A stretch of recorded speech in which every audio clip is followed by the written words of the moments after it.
TV 24 news ವಾಹಿನಿಗೆ ಸ್ವಾಗತ. ರಾಜ್ಯದಲ್ಲಿ ಇಂದಿನಿಂದ ಹಾಲಿನ ದರ ಸಾರಿಗೆ ವಿದ್ಯುತ್ ದರ ಆಗ್ತಾ ಇದೆ. ಹಾಲಿನ ದರ ಹೆಚ್ಚಳವನ್ನ ನೇರವಾಗಿ ರೈತರಿಗೆ ಕೊಡ್ತೀವಿ ಅಂತ ಸಿದ್ದರಾಮಯ್ಯ ಸಬೂಬ್ ಹೇಳ್ತಾ ಇದ್ದಾರೆ. ಆದ್ರೆ ರೈತರಿಗೂ ವಿಶೇಷವಾಗಿ 4 ರೂಪಾಯಿ ಹಣವನ್ನ ನಿಮ್ಮ ಖಜಾನೆಯ ಕೊಡಿ, ಜನಸಾಮಾನ್ಯರ ಮೇಲೆ ಯಾಕೆ ಹೊರೆ ಹಾಕ್ತೀರಿ ಎಂದು ಸರ್ಕಾರದ ವಿರುದ್ಧ ಸಂಸದ ಜಗದೀಶ್ ಶೆಟ್ಟರ್ ಅವರು ಆಕ್ರೋಶ ಹೊರಹಾಕಿದ್ದಾರೆ. ಬೆಳಗಾವಿಯಲ್ಲಿ ಮಾತನಾಡಿದ್ರು, ಕಾಂಗ್ರೆಸ್ ಸರ್ಕಾರದ ಗ್ಯಾರಂಟಿ ಯೋಜನೆ ಅನುಷ್ಠಾನದಿಂದ ಅಭಿವೃದ್ಧಿ ಕುಂಠಿತಗೊಂಡಿದೆ. ಹಣಕಾಸಿನ ಪರಿಸ್ಥಿತಿ ಚಿಂತಾಜನಕವಾಗಿದೆ. ನೌಕರಿಗೆ ಸಂಬಳ ಕೊಡ್ತಾ ಇಲ್ಲ, ಗುತ್ತಿಗೆ ಬಿಲ್ ಕೊಡೋಕಾಗ್ತಾ ಇಲ್ಲ. ಅಂದಾಜು 60,000 ಕೋಟಿ ಗುತ್ತಿಗೆದಾರ ಬಿಲ್ ಬಾಕಿ ಇದೆ. ಕಾಂಗ್ರೆಸ್ ಸರ್ಕಾರದ ಆಡಳಿತಕ್ಕೆ ಜನ ರೋಸಿ ಹೋಗಿದ್ದಾರೆ, ಹಿಡಿ ಶಾಪ ಹಾಕಿದ್ದಾರೆ.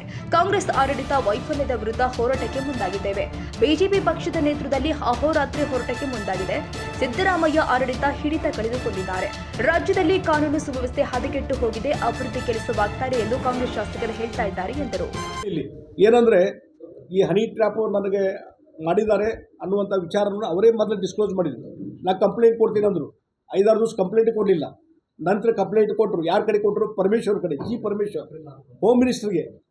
ಹಾಗಾದರೆ ಇನ್ನು ಎಲ್ಲರೂ ಇನ್ನು ಕಂಪ್ಲೇಂಟ್ ಎಲ್ಲಿ ಲಾಂಚ್ ಮಾಡಬೇಕು? ನಾವು ಸಂಬಂಧಪಟ್ಟಂಥ ಅಲ್ಲಿ ಪೊಲೀಸ್ ಸ್ಟೇಷನ್ಗೆ ಅಲ್ಲ, ಸಂಬಂಧಪಟ್ಟಂಥ ಪೊಲೀಸ್ ಅಧಿಕಾರಿಗಳಲ್ಲ.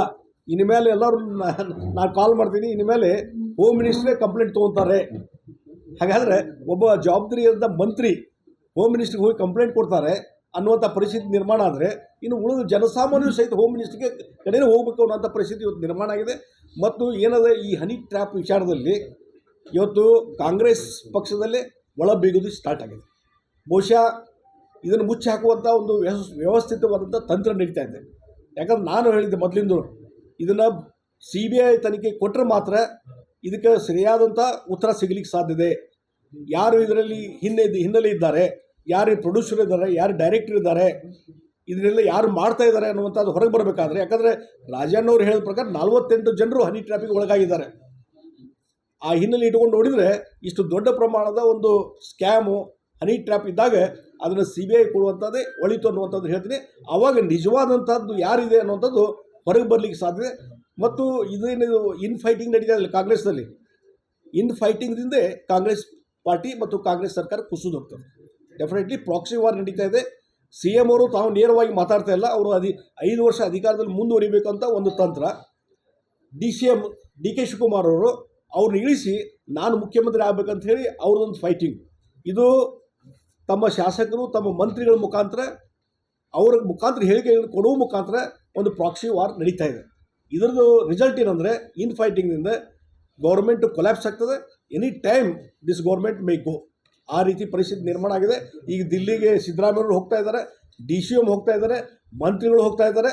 ಇದು ದಿನನಿತ್ಯ ಸುದ್ದಿ ಆಗ್ತಾ ಇದೆ. ಆ ಹಿನ್ನೆಲೆಯಲ್ಲಿ ಈ ಸರ್ಕಾರ ಒಂದು ಅಂತಿಮ ಕ್ಷಣಕ್ಕೆ ಬಂದಿದೆ ಅಂತ ನಾನು ಹೇಳ್ತೀನಿ. ಸರ್, ಈಗ ಇವರ ತಿಕ್ಕಾಟದ ನಡುವೆ ಜನಸಾಮಾನ್ಯರು ಸಾಯುವಂತ ಪರಿಸ್ಥಿತಿ ನಿರ್ಮಾಣ ಆಗ್ಬಿಟ್ಟಿದೆ ರಾಜ್ಯದಲ್ಲಿ.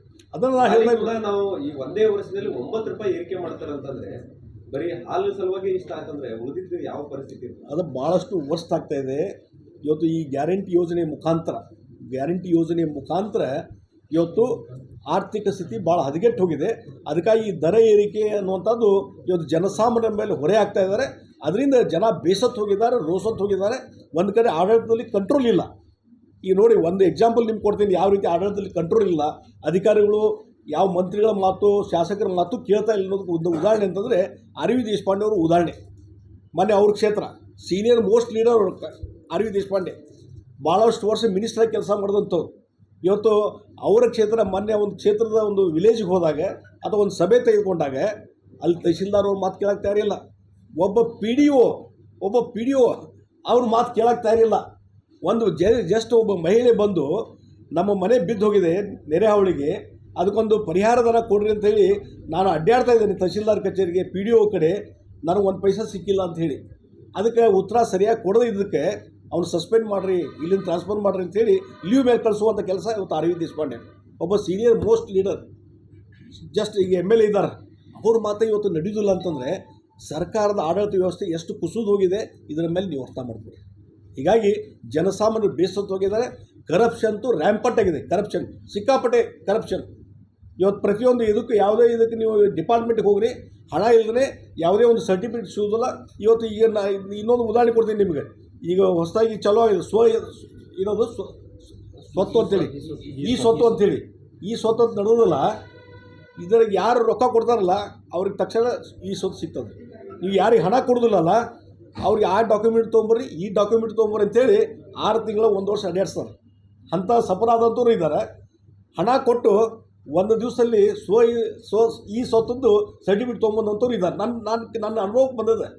ಅಂದರೆ ಈ ರೀತಿ ರ್ಯಾಂಪರ್ಟ್ ಕರಪ್ಷನ್ ನಡೆದ ಈ ಸರ್ಕಾರದಲ್ಲಿ ಭ್ರಷ್ಟಾಚಾರ ಮಿತಿ ಮೀರ್ತಾ ಇದೆ. ಅದರಿಂದ ಜನ ರೋಸತ್ತು ಹೋಗಿದ್ದಾರೆ. ಅದಕ್ಕಾಗಿ ಭಾರತೀಯ ಜನತಾ ಪಾರ್ಟಿ ಹೋರಾಟದ ಹಾನಿ ಅಂತ ಹೇಳಿದ್ರು. ಯಾವ ರೀತಿ ಹೋರಾಟಗಳು ಶುರು ಆಗ್ತದೆ ಸರ್? ಈಗ ಅವರು ಎಲ್ಲ ಡೀಟೇಲ್ಸನ್ನು ನಮ್ಮ ಸುಭಾಷ್ ಪಾಟೀಲ್ ಹೇಳ್ತಾರೆ. ಈಗ ರಾಜ್ಯದಲ್ಲಿ ಡಿಕ್ಲೇರ್ ಮಾಡಿದ್ದಾರೆ. ನಿನ್ನೇನು ಇವತ್ತು ಪತ್ರಿಕೆಯಲ್ಲಿ ಬಂದಿದೆ. ಅಹೋರಾತ್ರಿ ಧರಣಿ ಸತ್ಯಾಗ್ರಹ, ಆಮೇಲೆ ನಿರಂತರವಾದಂಥ ಹೋರಾಟ, ಮೆರವಣಿಗೆ, ಇದ್ರ ಮುಖಾಂತರ ಜನಜಾಗೃತಿ ಮಾಡುವಂಥ ಕೆಲಸ ಭಾರತೀಯ ಜನತಾ ಪಾರ್ಟಿ ಮಾಡ್ತಾರೆ.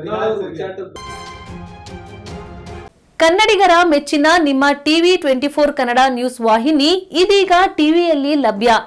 ಕರ್ನಾಟಕ ಮತ್ತು ದೇಶ ವಿದೇಶದ 360 ಡಿಗ್ರಿ ಸುದ್ದಿ ಹಾಗೂ ಉತ್ತರ ಕರ್ನಾಟಕ, ಬೆಳಗಾವಿ, ಬಾಗಲಕೋಟೆ, ಧಾರವಾಡ, ಹಾವೇರಿ, ಗದಗ, ಬಿಜಾಪುರ ಜಿಲ್ಲೆಯ ಕ್ಷಣ ಕ್ಷಣದ ವಿವರವನ್ನ ಪಡೆಯುವುದಕ್ಕೆ ಟಿವಿ 24 ಕನ್ನಡ ನ್ಯೂಸ್ ವಾಹಿನಿಯನ್ನ ಲೈಕ್ ಮಾಡಿ, ವಿಡಿಯೋಗಳನ್ನ ಶೇರ್ ಮಾಡಿ, ಕಮೆಂಟ್ ಮಾಡುವ ಮೂಲಕ ನಮ್ಮ ವಾಹಿನಿಗೆ ಸಹಕಾರ ನೀಡಿ ಮತ್ತು ಚಾನೆಲ್ ಅನ್ನ ಸಬ್ಸ್ಕ್ರೈಬ್ ಮಾಡಿ. Thank you.